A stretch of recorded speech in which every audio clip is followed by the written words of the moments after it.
বড়পুকুরিয়া তাপবিদ্যুৎ কেন্দ্রে ৩টি ইউনিটের মধ্যে ২টি ইউনিট বন্ধ রয়েছে।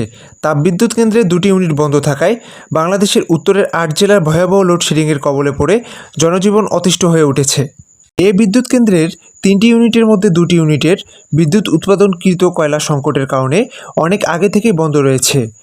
বড়পুকুরিয়া ৫২৫ মেগাওয়াট উৎপাদন ক্ষমতা সম্পন্ন কয়লাভিত্তিক এই তাপবিদ্যুৎ কেন্দ্রের ৩ নং ইউনিটে গত শুক্রবার বিকেল ৫টা থেকে উৎপাদন শুরু হয়। এর উৎপাদন ক্ষমতা ২৭৫ মেগাওয়াট। এই ইউনিটে ২১০ মেগাওয়াট বিদ্যুৎ জাতীয় গ্রিডে সরবরাহ করা হতো। তবে গত ৩১ জুলাই যান্ত্রিক ত্রুটির কারণে ৩ নং ইউনিটটি বন্ধ হয়ে যায়। তাপবিদ্যুৎ কেন্দ্রের ১২৫ মেগাওয়াট ক্ষমতা সম্পূর্ণ ১ নং ইউনিটটি সংস্কার কাজে বন্ধ রয়েছে। এছাড়াও তাপবিদ্যুৎ কেন্দ্রের ১২৫ মেগাওয়াট ক্ষমতা সম্পূর্ণ ২ নং ইউনিটটি ২০২০ সালের নভেম্বর থেকে কয়লা সংকটের কারণে বন্ধ রয়েছে।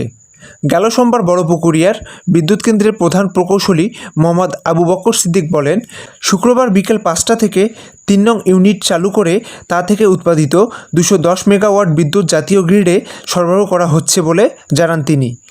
একই সঙ্গে তাপবিদ্যুৎ কেন্দ্রের ২টি ইউনিটের বিদ্যুৎ উৎপাদন কার্য বন্ধ থাকায় ভয়াবহ লোডশেডিংয়ের কবলে পড়েছে উত্তরাঞ্চল।